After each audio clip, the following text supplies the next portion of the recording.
os meus parabéns por esta iniciativa, porque eu acho que o país precisa de nós mais do que nunca. Isto é, de gente que reflete sobre o que acontece e interpela criticamente o que se faz em nosso nome. Penso que isso é importante. Moçambique é uma república. Logo, o que define o nosso país é a nossa condição de cidadãos. O país só existe se nós exercermos a cidadania, portanto, se nós formos nós. É importante que mais gente assuma esta responsabilidade.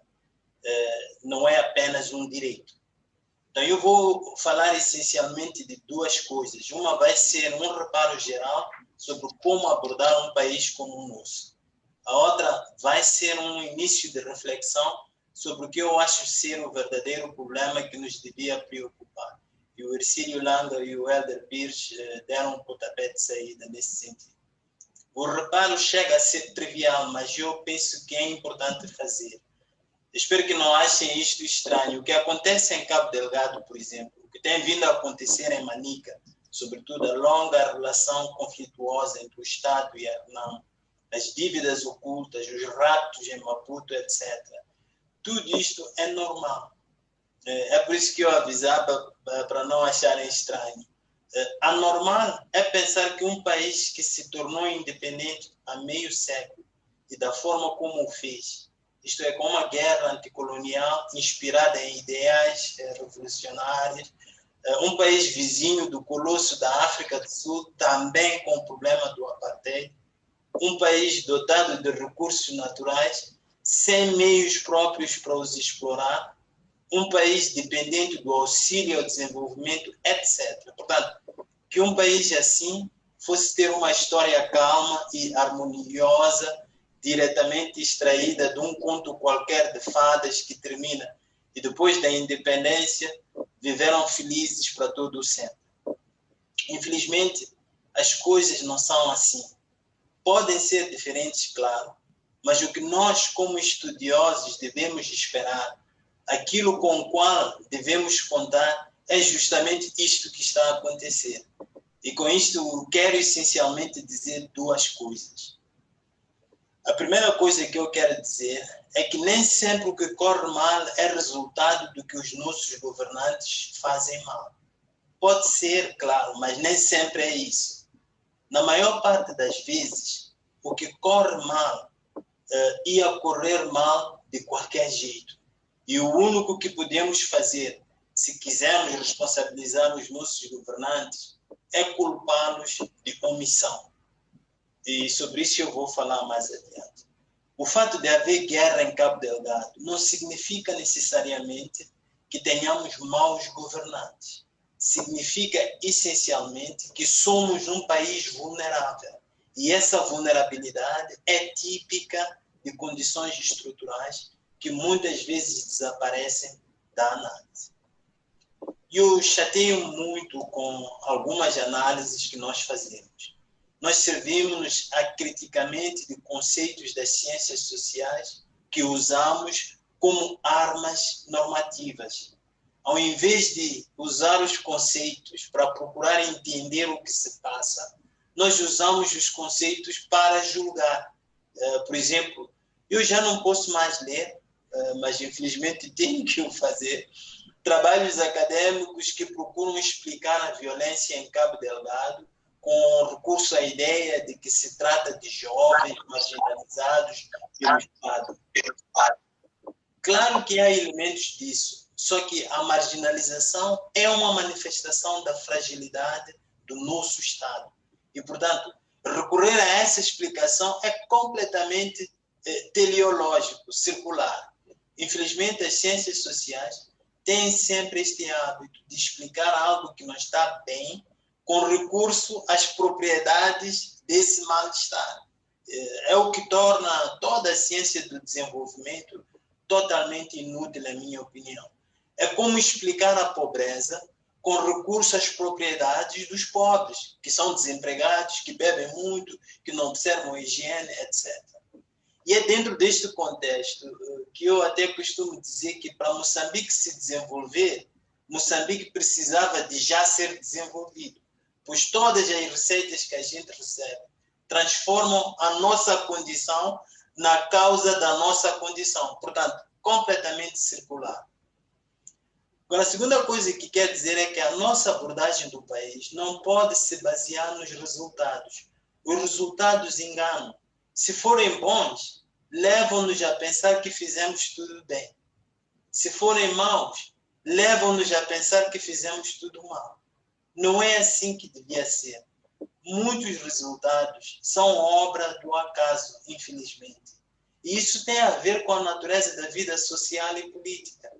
Intervêm tantos fatores nisto que não existe realmente ciência que possa dar conta de tudo. Então, o que me parece fundamental é que a gente preste atenção e avalie o que se faz para que as coisas que queremos que aconteçam realmente aconteçam.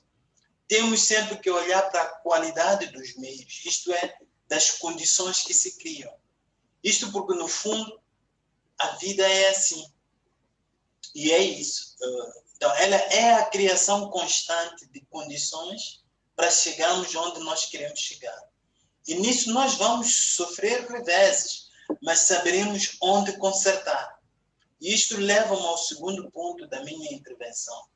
Eu, na verdade, até dei um título a esta intervenção. E o título é Se a resposta é Nhusi. Não é uma pergunta, é uma afirmação. Se a resposta é Nhusi. Este é um truque filosófico chamado reductio ad absurdum. Perguntei-me a mim próprio, para que problema é que Nhusi foi a resposta? Se o nosso presidente foi a melhor resposta para seja qual for o problema que foi colocado, então é urgente que a gente entenda melhor esse problema, pois ele é que é o nosso principal problema, não a aparente incompetência do governo na abordagem de Cabo Delgado, por exemplo. Eu não quero personalizar a discussão das questões nacionais e como sei que estamos a ser acompanhados por gente em missão de serviço, os screenshoteiros, eu aprecio-me a dizer que não me interessa discutir a pessoa de Nhusi em si. Sei de pessoas que privaram com ele, que dizem que é uma excelente pessoa. Eu próprio apoiei-o nas 2 vezes que se fez eleger. E se houvesse terceiro mandato, havia de o apoiar. E isso é parte do problema. Portanto, quando digo Nhusi, refiro-me à máquina política que o colocou no poder, porque, como ele próprio tem dito, não foi sua vontade ser presidente. Incumbiram-lhe uma missão. Então, cada vez mais, somos obrigados a nos contentar com um mal menor. E esse mal menor não é Nhusi, mas sim o processo que produz como candidato uma pessoa que não se ofereceu para tão nobre posto e, por isso, não foi para lá com um projeto político. Foi para lá para cumprir o projeto político elaborado por outros dentro de um sistema, contudo, que atribui à pessoa que está à frente qualidades supernaturais, empoladas ainda mais pelos poderes exagerados que a nossa Constituição atribui ao chefe do Estado. Então, o resultado disto é o que nós vemos. Quem o devia assessorar, portanto, a Comissão Política, o Comitê Central e as pessoas que trabalham com ele diretamente, traduzem o seu papel num ato de manifestação de apoio incondicional ao líder.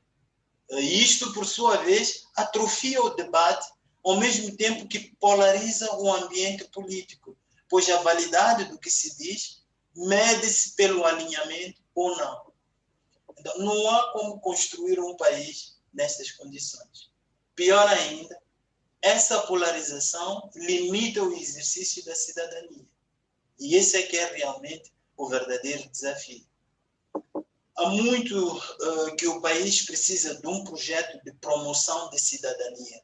Aliás, como eu dizia mais acima, Moçambique só é Moçambique se for um projeto de cidadania.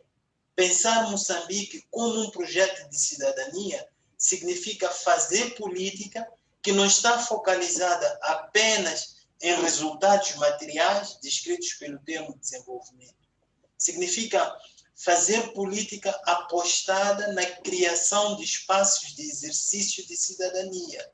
Isto é, avaliar a qualidade do que se faz com base no contributo que isso dá à promoção da cidadania.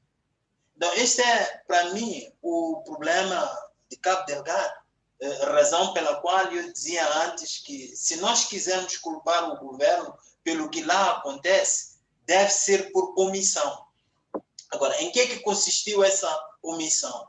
Ela consistiu na incapacidade do governo de abordar o problema como um desafio político.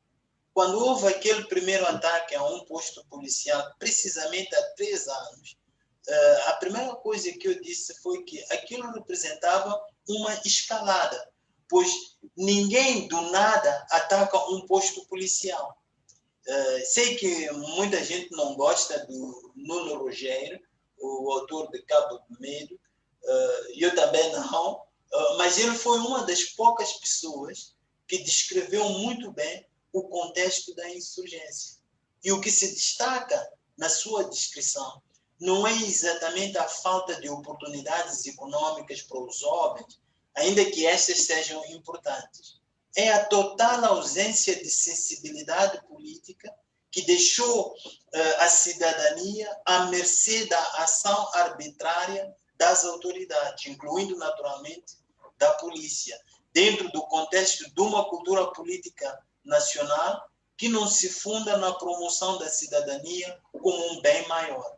Então, o nosso Estado é um leviatão chantagista, isto é, que não tem segurança para oferecer, apenas a promessa de um dia o fazer, se quem teve o infortúnio de cair sob a sua alçada tiver também a paciência de aguardar e, acima de tudo, não atrapalhar enquanto o leviatão cria condições para cumprir a promessa. Um dia.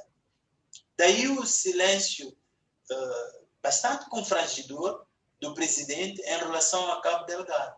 Um silêncio que não reflete necessariamente a sua consciência de que provavelmente não temos meios militares e humanos suficientes para lidar com o conflito, mas sim reflete o desprezo que ele e toda a classe política moçambicana, e isto sem nenhuma exceção, pois nem mesmo a oposição faz seja o que for para interpelar o governo. Portanto, o desprezo que ele tem pelos cidadãos que o colocaram no poder. Daí também a aposta que ele faz numa solução técnica, isto é, numa solução militar.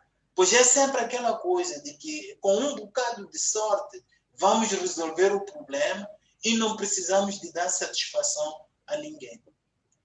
E eu tenho as minhas dúvidas quanto a isto. Receio até que Cabo Delgado cresça ainda mais e se estenda ao resto do país perante o olhar impávido e sereno de quem jurou defender a Constituição.